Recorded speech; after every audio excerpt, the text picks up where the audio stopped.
പരിശുദ്ധ അമ്മ പ്രത്യക്ഷപ്പെട്ട ഈ ആൾത്താരയിൽ വന്ന് സാക്ഷ്യം പറയാൻ സാധിച്ചതിന് പരിശുദ്ധ അമ്മയ്ക്കും തിരുക്കുമാരനും ഒരായിരം നന്ദി. എൻ്റെ പേര് ലിഞ്ചു, ഹസ്ബൻഡിൻ്റെ പേര് ജെറിൻ. ഞാൻ വരുന്നത് എറണാകുളത്ത് നിന്നാണ്. പെരുമ്പാവൂർ വല്ലമാണ് എൻ്റെ ഇടവക. ഞാൻ സൗദിയിൽ വർക്ക് ചെയ്യുന്നൊരു നേഴ്സായിരുന്നു. അപ്പോൾ എല്ലാ നേഴ്സുമാരെ പോലെ പുറത്തു പോകണമെന്നായിരുന്നു ആഗ്രഹം. അങ്ങനെ സൗദിയിൽ വെച്ച് തന്നെ OET എക്സാമിന് വേണ്ടി ട്രൈ ചെയ്തിരുന്നു, പക്ഷെ കിട്ടിയില്ല. അവിടെ വെച്ചാണ് കൃപാസനത്തെക്കുറിച്ചും കൃപാസന മാതാവിനെക്കുറിച്ചൊക്കെ അറിയുന്നത്. അപ്പോൾ അവിടെ വെച്ച് ഫ്രണ്ട്സൊക്കെ പറയുന്നത് കേട്ട് ഞാൻ ഒരുപാട് യൂട്യൂബിൽ ടോക്കുകളൊക്കെ കണ്ടിരുന്നു അച്ഛൻ്റെ. അതുപോലെ സാക്ഷ്യങ്ങൾ ഒരുപാട് കേട്ടിരുന്നു. അങ്ങനെ കൃപാസന മാതാവിൻ്റെ പ്രത്യക്ഷീകരണ പ്രാർത്ഥന അതും ഞാൻ മനഃപ്പാഠമാക്കിയിരുന്നു. അവിടെ വെച്ച് തന്നെ ചൊല്ലാനായിട്ട് നോക്കിയിട്ടുണ്ട്, എപ്പോഴും ചൊല്ലുമായിരുന്നു. അങ്ങനെ അവിടെ നിന്ന് എക്സിറ്റായി നാട്ടിൽ വന്ന് OET പഠിക്കാനായിട്ട് തീരുമാനിച്ചു. വന്നതിൻ്റെ പിറ്റേ ദിവസം തന്നെ ഒക്ടോബർ 13 2022 ഞാനും ഹസ്ബൻഡും കൂടി ഇവിടെ വന്ന് ഉടമ്പടി എടുത്തു. ഉടമ്പടിയിൽ ആദ്യത്തെ നിയോഗം തന്നെ OET എക്സാം പാസ്സാവണം, പുറത്തു പോകണമെന്നുള്ളതായിരുന്നു. സ്ഥലമൊന്നും ഞാൻ പറഞ്ഞില്ലായിരുന്നു, അമ്മയ്ക്ക് ഇഷ്ടമുള്ള സ്ഥലം മതി. എന്നാലും മനസ്സിലിഷ്ടം അയർലൻഡിന് പോകണമെന്നായിരുന്നു. UK ഒന്നും കിട്ടിയില്ലെങ്കിലും കുഴപ്പമില്ല, അയർലൻഡിലും മതി എന്നായിരുന്നു. അങ്ങനെ ഇവിടെ നിന്ന് ഉടമ്പടി എടുത്ത് പോയി. ഞാൻ ഒരു ഇൻസ്റ്റിറ്റ്യൂഷനിൽ ജോയിൻ ചെയ്തു, പഠിച്ചു. ഹസ്ബൻഡ് ലീവിനായിരുന്നു നാട്ടിൽ വന്നിരുന്നത്. അത് കഴിഞ്ഞ് എക്സാം എഴുതുന്നതിന് മുമ്പ് എനിക്ക് ഭയങ്കര ടെൻഷനും കാര്യങ്ങളൊക്കെ ആയിരുന്നു. ഡേറ്റ് എടുത്തതിന് ശേഷം എക്സാമിൻ്റെ തലേ ദിവസമാണെങ്കിലും ടെൻഷൻ കൊണ്ടാണോ എന്നെങ്ങനെയാണെന്ന് അറിയില്ല, ഹസ്ബൻഡിനോടൊക്കെ ഭയങ്കര ദേഷ്യവും എല്ലാത്തിനോടൊക്കെ ഒരു ദേഷ്യമായിരുന്നു. പിറ്റേ ദിവസം പോയി എക്സാം എഴുതാനായിട്ട് മാതാവിൻ്റെ കാശുരൂപ ഉപ്പും എല്ലാം തൈലവും കൊണ്ടൊക്കെയാണ് പോയത്. എനിക്ക് മൈഗ്രെയിൻ ഉള്ളത് കൊണ്ട് എപ്പോഴും ഹെഡേക്ക് ഉണ്ടാകുന്ന ഒരാളാണ്. അപ്പോൾ ഞാൻ ടാബ്ലറ്റൊക്കെ കൊണ്ടാണ് പോകുന്നത് എക്സാമിന്. അത് കഴിഞ്ഞ് എക്സാം എഴുതിയപ്പോൾ ഭയങ്കര ടഫായിരുന്നു എക്സാം. എന്തായാലും കിട്ടത്തില്ല അങ്ങനെ ഉറപ്പായിരുന്നു. കാരണം എനിക്ക് ദേഷ്യമെല്ലാം ആയിരുന്നു എപ്പോഴും. അത് കഴിഞ്ഞ് റിസൾട്ട് വന്നപ്പോൾ സാധാരണ പോലെ തന്നെ എനിക്ക് കിട്ടിയില്ല. ഒത്തിരി സങ്കടമായി. എന്നാലും ഞാൻ വിചാരിച്ചു ചിലപ്പോൾ എല്ലാവരോടൊക്കെ ദേഷ്യപ്പെട്ട് നടന്നുകൊണ്ടായിരിക്കും. പക്ഷെ ഞാൻ ഉടമ്പടിയിലെ കാര്യങ്ങളൊക്കെ ചെയ്യുന്നുണ്ടായിരുന്നു. ജീവകാരുണ്യ പ്രവർത്തികൾ, പത്രം വിതരണം, ബൈബിൾ വായന, അങ്ങനെ എല്ലാ കാര്യങ്ങളും ചെയ്യുന്നുണ്ടായിരുന്നു. അത് കഴിഞ്ഞ് ഇവിടെ വന്ന് ഉടമ്പടി ഞാൻ വീണ്ടും പുതുക്കി ഫസ്റ്റ് നിയോഗമായിട്ട് ഞാൻ എൻ്റെ ആത്മീയമായിട്ടുള്ള നവീകരണം വെച്ചു, കുടുംബ നവീകരണം വെച്ചു. അത് കഴിഞ്ഞ് വീണ്ടും ഹസ്ബൻഡ് തിരിച്ച് ദുബായിക്ക് പോയി. ഞാൻ ഒരു ഇൻസ്റ്റിറ്റ്യൂഷനിൽ കയറി, അവിടെ ചെന്ന് പഠിച്ചു. അവിടെ വെച്ച് കുറേ ഫ്രണ്ട്സിനെയൊക്കെ കിട്ടി. അതിൽ കുറേ പേര് ഇവിടെ വന്ന് ഉടമ്പടി എടുത്തവരായിരുന്നു. പിന്നെ ഞാൻ കുറേ പേർക്ക് പറഞ്ഞു കൊടുത്തു, ഞാനിവിടെ വന്ന് ഉടമ്പടി എടുത്തിട്ടുണ്ട്, അപ്പോൾ മാതാവ് കൈവിടത്തില്ല, എന്തായാലും നമുക്ക് പാസ്സാവാൻ പറ്റും. അങ്ങനെ ഞാനും വേറെ ഫ്രണ്ട്സൊക്കെ കൂടി ചേർന്ന് അവിടെയാണെങ്കിലും എറണാകുളത്ത് വെച്ചാണെങ്കിലും ഹോസ്പിറ്റലിലൊക്കെ പോയി ഭക്ഷണമൊക്കെ കൊടുത്തു, പത്രം വിതരണം ചെയ്യാൻ തുടങ്ങി. അങ്ങനെ പറ്റുന്ന രീതിയിലൊക്കെ കാരുണ്യപ്രവർത്തികൾ ചെയ്തു. പള്ളിയിലാണെങ്കിലും അടുത്ത് തന്നെയായിരുന്നു എൻ്റെ ഹോസ്റ്റൽ. അപ്പം മിക്ക ദിവസവും തന്നെ പള്ളിയിൽ പോകുമായിരുന്നു. അച്ഛൻ്റെ ചൊവ്വാഴ്ചത്തെ ആണെങ്കിൽ ഇവിടുത്തെ ധ്യാനം കൂടുമായിരുന്നു. ഉപവാസവും പറ്റണ രീതിയിലൊക്കെ ചെയ്യുന്നുണ്ടായിരുന്നു. എല്ലാ ദിവസവും ബൈബിൾ വായിക്കുമായിരുന്നു. അപ്പോൾ ഞാൻ ഏശയ്യായുടെ 45:2-3 എപ്പോഴും വായിക്കുകയും എഴുതുകയും ചെയ്യുന്ന ആളാണ്. ഞാൻ നിനക്ക് മുമ്പിൽ പോയി മലകൾ നിരപ്പാക്കുകയും പിച്ചളവാതിലുകൾ തകർക്കുകയും ഇരുമ്പോടമ്പളിൽ ഓടിക്കുകയും ചെയ്യും. അങ്ങനത്തെ ആ വചനം ഞാൻ എപ്പോഴും എഴുതി പ്രാർത്ഥിക്കുമായിരുന്നു. അത് കഴിഞ്ഞ് ഞാൻ വീണ്ടും എക്സാമിന് ഡേറ്റ് എടുത്തു കഴിഞ്ഞപ്പോൾ ഞാൻ ഭയങ്കര കാമായിട്ട് തന്നെയാണ്, ഇപ്രാവശ്യം കിട്ടും, മാക്സിമം പഠിച്ചിട്ടുണ്ട്, അങ്ങനെയൊക്കെ വിചാരിച്ചു. കൂടെ എക്സാം എഴുതാനായിട്ട് വേറെ 2 പിള്ളേരുണ്ടായിരുന്നു, ഫ്രഷേഴ്സ്. അവർക്കപ്പോൾ UK സ്കോർ വേണമെന്നാണ് അവരെപ്പോഴും പറഞ്ഞുകൊണ്ടിരുന്നത്. ഞാൻ പറഞ്ഞു ഇവിടെ വന്ന് അച്ഛൻ്റെ ബ്ലെസ്സിങ്ങും വാങ്ങിച്ചിരുന്നു എക്സാമിന് മുമ്പ്. അപ്പോൾ ഞാൻ പറഞ്ഞത് എനിക്ക് UK സ്കോറൊന്നും തരേണ്ട മാതാവേ, അമ്മയ്ക്ക് ഇഷ്ടമുള്ള സ്കോർ മതി, അയർലൻഡ് ആണെങ്കിലും കുഴപ്പമില്ല, അങ്ങനെയായിരുന്നു പറഞ്ഞത്. അങ്ങനെ എക്സാം എളുപ്പമായിരുന്നു, കുഴപ്പമൊന്നും ഉണ്ടായിരുന്നില്ല. റൈറ്റിങ് കുറച്ച് ടഫായിരുന്നു, OET എക്സാം എഴുതുന്നവർക്കറിയാം. അപ്പോൾ റിസൾട്ട് വരുന്നതിൻ്റെ ദിവസം ഞാൻ പള്ളിയിൽ പോയിരുന്ന് തന്നെയാണ് റിസൾട്ട് നോക്കിയപ്പോൾ എനിക്ക് കിട്ടിയത് ക്ലബ്ബിംഗ് സ്കോറാണ്. അപ്പോൾ ഒത്തിരി വിഷമം തോന്നി, ക്ലബ്ബിംഗ് സ്കോറാണല്ലോ കിട്ടിയത്, അതും റൈറ്റിങ്ങിന് 2 മാർക്കിനാണ് പോയത്, അയർലൻഡ് സ്കോർ പോയത്. എന്താ ചെയ്യേണ്ടതെന്ന് അറിയില്ലായിരുന്നു. വീണ്ടും റിപ്പീറ്റ് എഴുതണോ, UK നോക്കണോ, അങ്ങനെയായിരുന്നു. അപ്പോൾ ഫ്രണ്ട്സൊക്കെ പറഞ്ഞു അയർലൻഡ് സ്കോർ ചിലപ്പോൾ കിട്ടുമായിരിക്കും, റൈറ്റിങ്ങിന് റിവാലുവേഷന് കൊടുക്കാൻ പറഞ്ഞു. അങ്ങനെ റൈറ്റിംഗ് റിവാലുവേഷന് കൊടുത്തു. ഹസ്ബൻഡ് പറഞ്ഞു എങ്കിൽ നമുക്ക് ന്യൂസിലാൻഡ് ഒരു ഓപ്ഷൻ ഉണ്ട്, പോയ മൊഡ്യൂൾ മാത്രം എഴുതിയെടുക്കാൻ പറ്റും, അങ്ങനെ നോക്കിയാലോ. അപ്പോൾ റീഡിങ്ങാണ് പോയ മൊഡ്യൂൾ, അതിന് എനിക്ക് C+ ആയിരുന്നു. ഞാൻ പറഞ്ഞു റീഡിങ് എഴുതി കിട്ടത്തില്ല, ചാൻസ് കുറവാണ്. ഒത്തിരി ട്രൈ ചെയ്തിട്ടാണ് റീഡിങ് എഴുതിയതെങ്കിലും കിട്ടാൻ ചാൻസില്ല, B ഗ്രേഡ് കിട്ടാൻ ചാൻസില്ല എന്ന് പറഞ്ഞു. അപ്പോൾ ഹസ്ബൻഡ് പറഞ്ഞു ന്യൂസിലാൻഡാണ് ഹസ്ബൻഡിന് ഇഷ്ടമെന്ന് തോന്നി, അപ്പോൾ എനിക്ക് ഒന്ന് ട്രൈ ചെയ്ത് നോക്കാം, റീഡിങ്ങിന് ഡേറ്റ് എടുക്കാമെന്ന് പറഞ്ഞു. അങ്ങനെ റീഡിങ്ങിന് ഡേറ്റ് എടുത്തു. അപ്പോഴും എൻ്റെ പ്രതീക്ഷ ഉടമ്പടിയിലാണല്ലോ, എനിക്ക് റൈറ്റിങ്ങിൻ്റെ റിവാലുവേഷന് കിട്ടുമായിരിക്കും, എല്ലാവരും പറഞ്ഞു കിട്ടുമായിരിക്കും, 2 മാർക്കിനല്ലേ പോയത്, അപ്പോൾ കിട്ടും എന്ന് തന്നെ വിശ്വസിച്ചു. അതുകൊണ്ട് റീഡിംഗ് ആയാലും വലിയ കാര്യമായിട്ട് പഠിച്ചൊന്നുമില്ല. അങ്ങനെ റിവാലുവേഷൻ്റെ റിസൾട്ട് വന്നു. റിസൾട്ട് സാധാരണ എപ്പോഴും ഞാൻ നോക്കുന്നത് മാതാവിന് പ്രത്യക്ഷീകരണ പ്രാർത്ഥന ചൊല്ലിയിട്ടാണ് നോക്കാറ്. പക്ഷെ അന്ന് ഞാൻ എന്തോ ഒരു ഇതുകൊണ്ട് പെട്ടെന്ന് മെയിൽ ഓപ്പൺ ചെയ്ത് റിസൾട്ട് നോക്കിയപ്പോൾ ഞാൻ തകർന്നു. ഈ റിസൾട്ട് എൻ്റെ റൈറ്റിങ്ങിൻ്റെ ഗ്രേഡ് ഒന്നുകൂടി താഴെ പോയിടും. എനിക്കുണ്ടായിരുന്ന C+ എന്നുള്ള ഗ്രേഡ് താഴെ സിയിലേക്ക് ഇറങ്ങിപ്പോയി. എന്താ ചെയ്യേണ്ടതെന്ന് അറിയില്ല. ഞാൻ അത്ര സങ്കടപ്പെട്ടു. മാതാവിൻ്റെ അടുത്ത് പറഞ്ഞു, എന്താ ഇങ്ങനെ സ്കോർ കുറഞ്ഞു പോയത്, എന്താ എനിക്ക് മനസ്സിലാവുന്നില്ല, എല്ലാം ഞാൻ ചെയ്തതാണ്, ഒത്തിരി പ്രാർത്ഥിക്കുന്നതാണ്, എന്നിട്ടും ഇങ്ങനെ പരീക്ഷിക്കണത് എന്താണെന്നൊക്കെ വിചാരിച്ചു.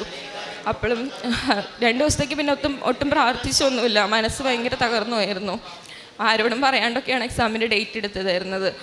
അങ്ങനെ വീട്ടിലായിരുന്നു. അപ്പോൾ ഹസ്ബൻഡ് തിരിച്ചു പോയതുകൊണ്ട് ഹസ്ബൻഡ് വിളിച്ച് കുറേ സമാധാനിപ്പിച്ചു. എൻ്റെ മമ്മിയാണെങ്കിലും മമ്മി ഒത്തിരി മാതാവിൽ വിശ്വസിക്കുന്ന ആളാണ്. മമ്മി പറഞ്ഞു, കുഴപ്പമില്ല, അടുത്ത എക്സാം നോക്കാം, ഇനിയിപ്പോൾ റീഡിങ്ങിൻ്റെ ഡേറ്റ് എടുത്തിട്ടുണ്ടല്ലോ, അതിൻ്റെ ഒപ്പം റൈറ്റിങ്ങിൻ്റെ ഡേറ്റ് എടുക്കാം, ന്യൂസിലാൻഡ് എന്നുള്ള ഓപ്ഷൻ ഉണ്ടല്ലോ, അത് നോക്കാമെങ്കിൽ എന്ന് പറഞ്ഞു. അപ്പോഴും ഒന്നും ഉറപ്പൊന്നുണ്ടായിരുന്നില്ല. അങ്ങനെ ഞാൻ റീഡിങ്ങും റൈറ്റിങ്ങും കൂടി എഴുതാനായിട്ട് തീരുമാനിച്ചു. ആ ഡേറ്റിൽ പോയി വീണ്ടും റീഡിങ്ങിൻ്റെയും റൈറ്റിങ്ങിൻ്റെയും എക്സാം എഴുതി. റീഡിങ്ങിൻ്റെ പാട്ട് ഭയങ്കര ടഫായിരുന്നു. ഞാൻ മാതാവിൻ്റെ ഉപ്പും കാശിരൂപമൊക്കെ കൊണ്ടാണ് പോയത്. തൈലാണെങ്കിലും എക്സാം പേപ്പറിൽ ഞാൻ ജസ്റ്റ് ഇങ്ങനെ കയ്യിൽ തേക്കണ രീതി, ഉപ്പ് ജസ്റ്റ് കുറച്ച് കൈ പിടിച്ചിട്ടാണ് പോയത്, ആരും കാണാതെ. അങ്ങനെ ഉപ്പ് ജസ്റ്റ് എൻ്റെ ആൻസർ പേപ്പറിൽ ജസ്റ്റ് പുരട്ടിയിട്ടുണ്ടായിരുന്നു. അങ്ങനെ പാട്ട് ഫുള്ള് ഭയങ്കര ടഫ്, ഒന്നും എഴുതിയിട്ടില്ല. 20 ക്വസ്റ്റിനുള്ളതിൽ മിക്ക ക്വസ്റ്റ്യൻസും ഇട്ടിട്ടുണ്ട്. ബിയും സിയും എനിക്കറിയില്ല. മാതാവിൻ്റെ അടുത്ത് പറഞ്ഞു, ഇഷ്ടമുണ്ടെങ്കിൽ തന്നാൽ മതി, എനിക്ക് എന്താ ചെയ്യേണ്ടതെന്ന് അറിയില്ല, മാതാവ് പറഞ്ഞ ഓപ്ഷനാണ് എന്ന് പറഞ്ഞുകൊണ്ട് ഞാൻ അതാണ് റബ്ബ് ചെയ്ത് അത് കർപ്പിച്ചത്. അത് കഴിഞ്ഞ് റിസൾട്ട് വന്ന ദിവസം ഭയങ്കര ടെൻഷനായിരുന്നു. എപ്പോഴും റിസൾട്ട് വരുന്നത് ചൊവ്വാഴ്ചകളിലാണ്. അപ്പോൾ ഇവിടെ ധ്യാനം നടക്കുന്ന ദിവസമാണ്. അങ്ങനെ ധ്യാനം കൂടും ഞാനപ്പോൾ ചൊവ്വാഴ്ച ദിവസങ്ങളിൽ. റിസൾട്ട് വരുമ്പോഴായാലും നമുക്ക് ഭയങ്കര ടെൻഷനായി, ഇപ്രാവശ്യം കിട്ടിയാൽ മതിയായിരുന്നു എന്നൊക്കെയാണ്. പക്ഷേ ഇത് കിട്ടത്തില്ല എന്ന് ഉറപ്പായിരുന്നു. ഈ പ്രാവശ്യം റൈറ്റിംഗ് കിട്ടുമെന്ന് ഉറപ്പായിരുന്നു. അങ്ങനെ റിസൾട്ട് വന്നപ്പോൾ നോക്കിയത് ഹസ്ബൻഡാണ് നോക്കിയത്. ഹസ്ബൻഡ് നോക്കിയിട്ട് ദുബായിൽ നിന്ന് വിളിച്ചു, റിസൾട്ട് വന്നു. ഞാൻ പറഞ്ഞു, ഞാൻ അറിഞ്ഞില്ല, നോക്കിയിട്ടില്ല എന്ന് പറഞ്ഞു. നോക്കാനുള്ളൊരു ധൈര്യം ഉണ്ടായിരുന്നില്ല. അപ്പോൾ ഹസ്ബൻഡ് നോക്കിയിട്ട് പറഞ്ഞു, റൈറ്റിംഗ് കിട്ടിയിട്ടുണ്ട്. ഞാൻ പറഞ്ഞു, റീഡിങ് കിട്ടിയിട്ടുണ്ടാവില്ല എന്ന് എനിക്ക് ഉറപ്പാണ്, പോയിട്ടുണ്ടാവും, എന്തായാലും പോയിട്ടുണ്ടാവും, പാട്ട് ഫുള്ള് ഞാൻ എഴുതിയിട്ടില്ല എന്ന് പറഞ്ഞു. അപ്പോൾ ഹസ്ബൻഡ് പറഞ്ഞു, റീഡിങ് കിട്ടിയില്ല, നിനക്ക് 350 മാർക്കാന്ന് പറഞ്ഞു. അപ്പം ഞാൻ 350 മാർക്കെന്ന് പറഞ്ഞു കഴിഞ്ഞാൽ അത് കറക്റ്റ് B ഗ്രേഡാണ്. അപ്പോൾ ഞാൻ ചോദിച്ചു, B ഗ്രേഡാണോ എനിക്ക് കിട്ടിയത്? അപ്പോൾ എനിക്ക് വിശ്വസിക്കാൻ പറ്റിയില്ല. അങ്ങനെ ഞാൻ വേഗം പോയി മെയിൽ ഓപ്പൺ ചെയ്ത് പ്രാർത്ഥിച്ചിട്ട് മെയിൽ ഓപ്പൺ ചെയ്ത് അപ്പം തന്നെ തിരികെ എത്തിച്ച് പ്രാർത്ഥിച്ചു. എന്നിട്ടാണ് മാതാവിൻ്റെ മുമ്പിൽ നിന്ന് മെയിൽ ഓപ്പൺ ചെയ്ത് നോക്കിയപ്പോൾ ശരിക്കും റീഡിങ്ങിന് B ഗ്രേഡ്, കറക്റ്റ് B ഗ്രേഡിൽ കൊന്നെത്തിച്ചേക്കാണ്. അപ്പോൾ ഞാൻ വിചാരിച്ചു, അന്ന് എനിക്ക് റൈറ്റിങ്ങിൻ്റെ സ്കോർ കളഞ്ഞത് ചിലപ്പോൾ അതിന് വേണ്ടിയിട്ട് തന്നെയായിരിക്കും. അടുത്ത റീഡിങ് എനിക്ക് ഒന്നും എഴുതാണ്ട് എനിക്ക് മാതാവ് B ഗ്രേഡ് തരാൻ വേണ്ടിയിട്ടായിരിക്കും എനിക്ക് റൈറ്റിങ്ങിൻ്റെ സ്കോർ കളഞ്ഞതെന്ന് എനിക്ക് മനസ്സിലായി. അങ്ങനെ ഞാൻ എക്സാം പാസ്സാക്കി തന്നതിന് മാതാവിനും തിരുക്കുമാരനും 1000 നന്ദിയുണ്ട്. ഞാനങ്ങനെ പ്രോസസ്സിങ് തുടങ്ങി. ഹസ്ബൻഡും തിരിച്ച് നാട്ടിലേക്ക് വന്നു. പ്രോസസ്സിങ്ങിൻ്റെ സമയത്തും ഒത്തിരി പരീക്ഷണങ്ങളുണ്ടായിരുന്നു. ഒത്തിരി എന്ന് പറഞ്ഞാൽ ഒത്തിരി പരീക്ഷണങ്ങൾ. വിസയൊക്കെ ആണെങ്കിലും പെട്ടെന്ന് കിട്ടേണ്ട വിസ ഇടയ്ക്ക് ബ്ലോക്കായി കിടന്നു. എന്താ ചെയ്യേണ്ടതെന്നൊന്നും അറിയില്ല. അത് കഴിഞ്ഞ് മെയിലൊക്കെ ഒരുപാട് അയച്ചു. അപ്പോഴാണ് അവർ പറഞ്ഞത്, ഓൾറെഡി വിസ നിങ്ങൾക്ക് സ്റ്റാമ്പ് ചെയ്തിട്ടുണ്ടായിരുന്നു, അത് നമ്മുടെ മെയിലിലേക്ക് വരാതിരുന്നതാണ്. അങ്ങനെ DL കിട്ടുന്നതിൻ്റെ കാര്യത്തിലും DL ഒക്കെ കുറേ ഞങ്ങൾക്ക് ടൈം എടുത്താണ് കിട്ടിയത്. അവിടെ വെക്കേഷൻ വന്നു. അങ്ങനെ ഒത്തിരി സമയം എടുത്താണ് കിട്ടിയത്. ലാസ്റ്റ് എല്ലാം കഴിഞ്ഞ് ഞാൻ ടിക്കറ്റ് എടുത്തു. അവിടെ ഇനി എനിക്ക് 1 മന്ത് ക്ലാസ് ഉണ്ട്, അത് കഴിഞ്ഞിട്ടാണ് ജോലിക്ക് കയറാൻ പറ്റുള്ളൂ. പക്ഷേ ഒത്തിരി പരീക്ഷിച്ചാലും ദൈവത്തിൻ്റെ കൃപ അടുത്ത ദിവസം തന്നെ എനിക്ക് പരീക്ഷണങ്ങൾ അതിജീവിക്കാനായിട്ട് കൃപയാലായിട്ട് എന്നെ നിറയ്ക്കുന്നുണ്ട് ദൈവം. അതുകൊണ്ട് പരീക്ഷണത്തിൻ്റെ സമയത്തും വിശ്വാസം കൈവിടാതെ ഞാൻ പ്രാർത്ഥിക്കുന്നുണ്ട്. ദൈവത്തിൻ്റെ കൃപയാൽ എന്നെ എപ്പോഴും നിറയ്ക്കുന്നുണ്ട്. ഒന്നും എൻ്റെ കഴിവുകൊണ്ട് കിട്ടിയതല്ല, ദൈവത്തിൻ്റെ കൃപ കൊണ്ട് കിട്ടിയത് തന്നെയാണ്. അതിൽ അമ്മ മാതാവിൻ്റെ പ്രത്യേക മാധ്യസ്ഥ എപ്പോഴും ഉണ്ടായിരുന്നു. ഞാൻ എല്ലാ ദിവസവും ജപമാല ചെല്ലുന്ന ഒരാളാണ്. ഒരു ദിവസം പോലും ഞാൻ മുടക്കാറില്ല. അങ്ങനെ ഞാൻ ഈ 16-ാം തീയതി വെള്ളിയാഴ്ച ന്യൂസിലാൻഡിന് പോവാണ്. മാതാവിനെ കൊണ്ടാണ് പോകുന്നത്. മാതാവ് ഉണ്ടാവും എന്ന് എനിക്കറിയാം. സഞ്ചാരി മാതാവാണ്, സമയത്തിൻ്റെ മേൽ അധികാരമുള്ള അമ്മയാണ്. അപ്പോൾ അമ്മ കൂടെ വന്ന് എല്ലാം ശരിയാക്കി തരും, ജോലിക്ക് കയറാൻ സാധിക്കും. അങ്ങനെ എല്ലാത്തിനും അമ്മ കൂടെ ഉണ്ടാവുമെന്ന് എനിക്കറിയാം. ഒത്തിരി അനുഗ്രഹം തന്ന ദേവമാതാവിനും തിരുക്കുമാരനും 1000 നന്ദി, 1000 ഉമ്മ. ഇതുപോലെ തന്നെ എൻ്റെ മമ്മിക്ക് കുറച്ച് ബ്ലീഡിങ്ങിൻ്റെ ഇഷ്യൂസ് ഉണ്ടായിരുന്നു. അത് അൾട്രാസൗണ്ട് ചെയ്തപ്പോൾ കുഴപ്പമൊന്നും ഉണ്ടാവരുതെന്ന് ഞാൻ പ്രാർത്ഥിച്ചിരുന്നു. അങ്ങനെ അൾട്രാസൗണ്ടിൽ കുഴപ്പമൊന്നും ഉണ്ടായിരുന്നില്ല.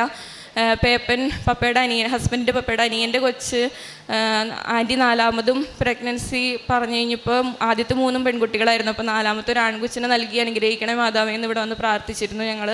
അതൊരു നിയോഗമായിരുന്നു. അങ്ങനെ ആൺകൊച്ചിനെയാണ് കൊടുത്തത് 4ാമത്തെയും.